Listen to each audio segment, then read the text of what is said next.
third question of our paper 1 this June was all about inequalities, and this was now the first time we wrote on inequalities. So for our first 3 questions, we had to solve for x.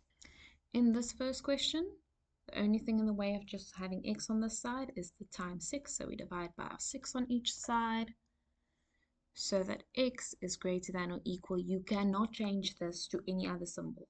Okay, you cannot decide now to equal. And this is going to be 4. So x is greater or equal to 4.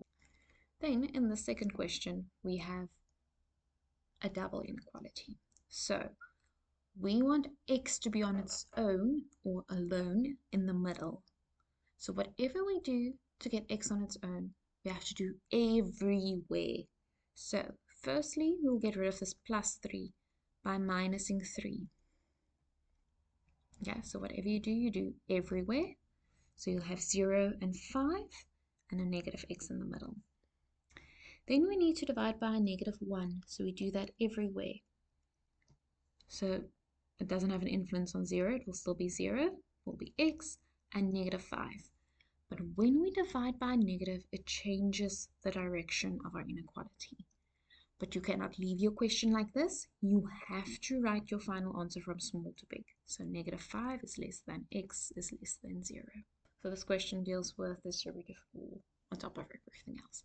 So negative 7 has to be multiplied with each of those terms, and then 5 or plus 5 with each of those terms. So you have 2 terms that's going to be, so this multiplication is going to give you 2 terms as an answer. The same here, so you should have 4 terms. Okay, then you add your like terms together.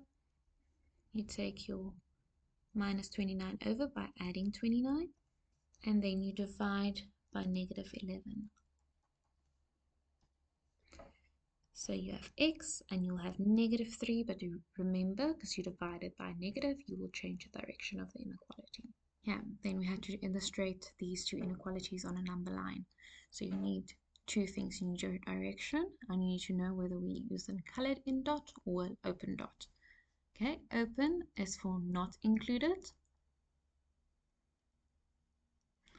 and colored in is for included. So we're going to draw negative 8. There's no equal sign underneath, so you do not color in. And it's telling you x is bigger than, so any value bigger than negative 8. And this one is slightly easier because you know x is going to be between negative 11 and negative 5. Okay, and then just double check. This one has the equal sign, so you color this dot in.